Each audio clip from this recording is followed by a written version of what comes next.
여러분 안녕하십니까. 강신업 변호사입니다. 판사를 지냈던 이인재 의원이 이진관의 판결문을 혹평했습니다. 참혹하기 이를 데 없는 판결문이라고 했습니다. 도대체 작가도 아닌 사람이 소설을 썼다는 겁니다. 아니 판사가 이런 얘기를 듣는다는 건 정말로 개창피한 일입니다. 더군다나 이인재가 누굽니까? 본인도 판사 출신에다가 본인도 말이죠. 정말 산전수전 다 겪고 알만한 거 다 아는 사람입니다.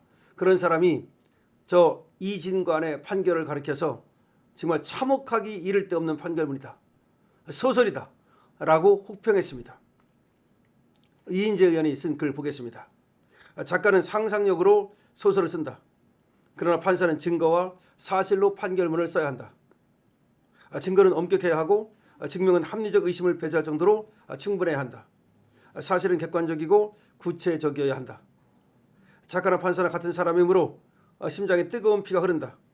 작가는 뜨거운 감성을 불어넣어 훌륭한 작품을 쓸 수 있다. 그러나 판사는 다르다. 판결문에서 감성은 독이다. 판사는 오로지 냉혹한 이성으로 판결문을 써야 한다. 어제 한덕수 내란 판결문은 참혹하기 이를 데 없다. 어디까지가 사실이고 어디부터가 상상인지 분간조차 어렵다. 이성이 아니라 비굴한 감성이 지배하는 문서에 불과하다. 대란의 시대, 법은 언제나 폭력의 독일 수밖에 없는 것일까? 헌법과 법률을 소멸시킬 목적으로 비상계엄을 했다고 한다. 판사가 윤석열 머릿속을 들어갔다 나오지 않고는 할 수 없는 말이다. 증거가 없는 완전한 상상이다. 국헌을 물러날 목적이라고 한다. 사법부나 언론은 털끝도 건드리지 않았다. 중앙선관위에 300명 군인이 들어가 서버에 사진을 찍어온 것이 전부다. 국회에 280명의 군인들이 들어갔다. 2시간 만에 철수한 것이 전부다. 내란의 목적을 인정하려면 최소한 헌법기관인 중앙선관위나 국회 기능을 마비시켰어야 한다. 그러나 객관적으로 진행된 사실은 그 반대다. 국회는 질서 있게 회의를 열고 비상계엄 해제 권고안을 의결했다. 우리는 눈으로 본 사실은 내란의 목적이 아니라고 가리키고 있다. 재판부는 비상계엄이 위로부터의 내란이라고 한다. 이른바 친위 쿠데타라는 것이다. 비상계엄은 국회를 장악한 민주당의 폭거에 대한 윤석열의 대응이다. 만일 윤석열이 쿠데타를 결심했다면 당연히 탱크와 대규모 병력으로 국회를 점령한 후 국회 해산을 선언하고 정적들을 체포했을 것이다. 과거 박정희나 전두환이 했던 것처럼 말이다. 그러나 윤석열은 그렇게 하지 않았다. 기껏 실탄도 장전하지 않은 300명도 되지 않는 소수 병력을 국회에 들여보냈다 3시간도 지나지 않아 철수했을 뿐이다. 친위 쿠데타는 판사의 상상 속에서는 몰라도 현실에는 존재하지 않았다. 그러니까 이진관의 상상 속에서는 친위 쿠데타가 존재하는지 모르지만 현실에는 친위 쿠데타는 존재하지 않았다. 무장군인을 투입해 중앙선관위와 국회를 점령했으므로 한 지방의 평온을 해하는 폭동이라고 한다. 내란은 폭동이 있어야 하고 내란의 폭동은 폭력이 난무하고 한 지방을 혼란에 빠뜨릴 정도에 이르러야 한다. 비상계엄의 매뉴얼에 따라 극소수의 군인들이 두 헌법기관에 투입되었다. 그리고 단시간에 철수했다. 그 과정에서 어떤 폭력 행사도 없었다. 그 과정은 고스란히 생중계되었다. 이것을 폭동이라고 하는 판사의 상상력에 현기증을 느낀다. 한 사람도 사망하지 않은 것은 무장계엄군에 맞서 국회를 지킨 국민의 용기 덕분이라고 한다. 판사의 이 판단이 사실이 되려면 계엄군이 국민을 향해 폭력을 행사했거나 그런 의도를 갖고 있었어야 한다. 무장군이라고 하는데 실탄도 없는 총으로 무장하는 군인도 있는지 궁금하다. 국민은 계엄군 투입과 철수 과정을 TV 생중계를 통해 다 보았다. 투입된 군인들이 폭력을 행사했거나 그럴 의도가 있었는가?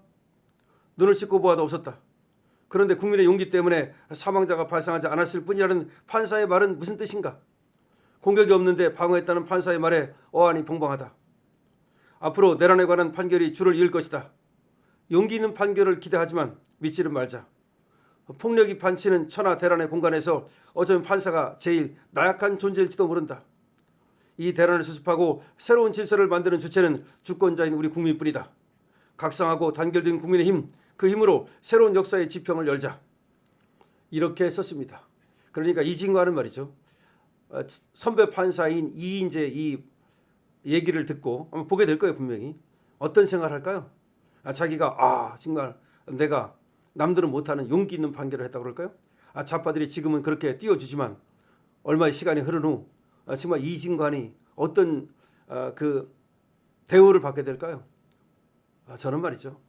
정말 얼굴을 들고 다닐 수 없는 그런 지경에 이를 거라고 봅니다. 지금 이인재 의원의 말이 아니라 하더라도 이건 내란이 될 수 없는 거예요. 위로부터의 내란이다. 쿠데타다. 아니 그런 쿠데타도 봤습니까? 그러니까 윤석열 대통령을 무조건 응원하거나 지지하거나 그러지 않는다 하더라도 객관적으로 봐도 내란이 될 수는 없다는 거죠. 근데 지금 이진관이 한 거 보면 국민의 용기로 막았었다? 무슨 국민이 언제 뭘 막았어? 아니 공격이 있었어야 막았을 거 아니야. 예를 들어서 5.18을 갖다가 뭐 시민이 막았었다. 그러면 차라리 그건 이해가 될 수도 있어. 차라리. 그러나 아니 공격이 있어야 뭘 막을 거 아니야. 무슨 국민의 용기로 뭘 막어. 그 자체가 상상이고 그야말로 정말 이해할 수 없는 그런 판결을 한 겁니다. 그러니까 상상 속에서 이미 결정을 하고 결론을 정해놓고 재판을 했다. 저는 처음부터 결론을 정해놨어요. 그러니까 뭐 증인신문 어쩌고 하고 다 필요 없던 거야. 다 아무런 의미도 없던 거야. 고등법원에서 바로 잡아야 됩니다. 그럼 이진관은 얼굴을 들고 다닐 수 없게 될 겁니다. 자, 이인재 전 의원의 이진관에 대한 그야말로 폭탄 저격, 그러면서도 아주 메스처럼 날카로운 저격 들으셨습니다. 여러분들 어떻게 생각하십니까? 저 이진관 이런 얘기를 들으면 그래도 자기가 아고 우쭐해가지고 말이죠.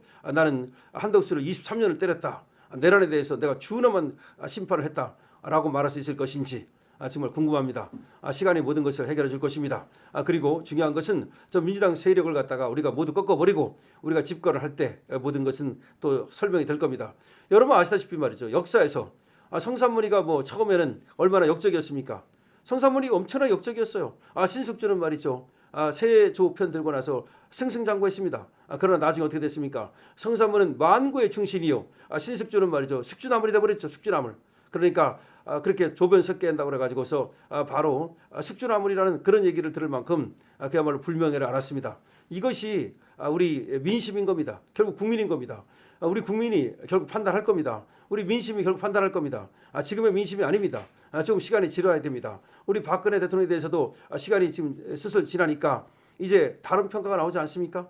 그때는 박근혜 대통령이 마치 정말로 죽일 년인 것처럼 이렇게 말하던 사람들도 이제는 박근혜 대통령을 알고서 박근혜 대통령이 아마 나중에 말이죠. 정말로 박근혜 대통령 같은 사람 없었다. 그만한 애국자가 없었다. 그렇게 남을 겁니다. 마찬가지입니다. 윤석열 대통령의 저 지금 계엄이 내란이 될 수는 없다는 사실이 나중에 또 많은 학자들에 의해서 역사가들에 의해서 또 논증될 것이고 그리고 이진관의 판결이 얼마나 비겁한 판결인지 얼마나 참혹한 판결인지 왜 저런 판결을 우리는 받아들일 수 없는지 다 이제 평가되고 알려지게 될 것입니다. 자, 여러분들께서도 계속해서 말이죠. 저 이진관 같은 사람들의 판결에 신경을 쓸 필요는 없고요. 이인재 우리 의원이 하는 말 무슨 뜻인지 여러분 아시니까 말이죠. 당당하게 나갑시다. 더군다나 박근혜 대통령이 지금 자유보수 우파를 지키기 위해서 나왔기 때문에 구하기 위해서 나왔기 때문에 박근혜 대통령을 중심으로 장동혁 당대표를 중심으로 뭉친다면 우리가 능히 이길 수 있습니다. 그리고 저쪽은 벌써부터 레임덕이 지금 벌어지기 시작했습니다. 정청래가 난을 일으켰습니다. 강실업 TV입니다. 좋아요와 구독을 부탁드립니다.